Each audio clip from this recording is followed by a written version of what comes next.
It's important that the Ukrainian people continue to hear directly from us.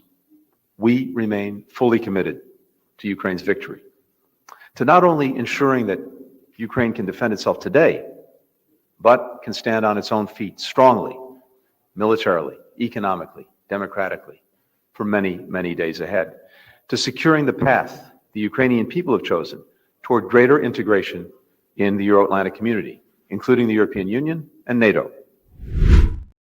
Now, unless this is made with an eye on November 5th for American domestic political consumption, why on earth would he say something like, after all that's gone on in the past 2.5 years, NATO's going to join, Ukraine's going to join NATO? Well, I would assume that you and I can both agree that he long ago lost touch with reality. Yes. That this is just another manifestation of that. I mean, when you hear him talk about how the war is going and what we're going to promise to do for the Ukrainians in the future, all I can say is that the guy is delusional. This is just craziness, right? Ukraine is in deep, deep trouble on the battlefield. And if anything, support for continuing to give Ukraine money and weapons over the long term is beginning to soften greatly, especially in countries like Germany and even in countries like the United States. So if anything, he should be telling the Ukrainians to work out a deal.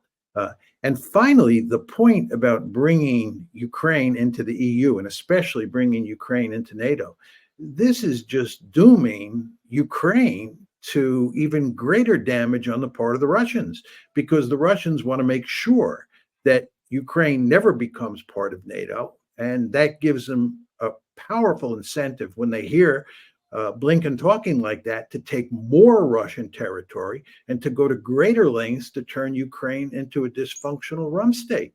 So this is not in Ukraine's interest. It's just making a bad situation, or I should say it's making a terrible situation even worse. What do you think the Kremlin's reaction will be if President Biden and Prime Minister Starmer announce tomorrow or Saturday that they've authorized the Ukrainians to use British-made and American-made long-range missiles? The American ones can only be fired, engaged by American technicians.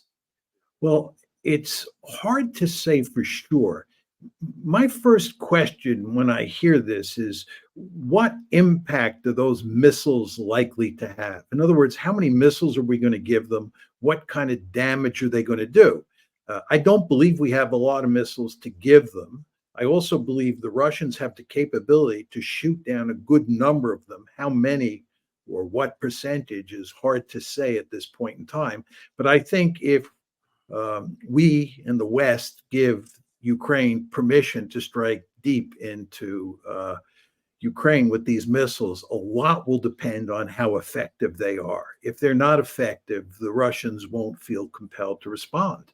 But if they are effective, and again, I want to be clear here, I don't think they're going to be effective in turning the tide on the battlefield. But if they're effective in terms of killing large numbers of Russian civilians and hitting important targets, like something like the Kremlin, for example, then the Russians will retaliate in a serious way.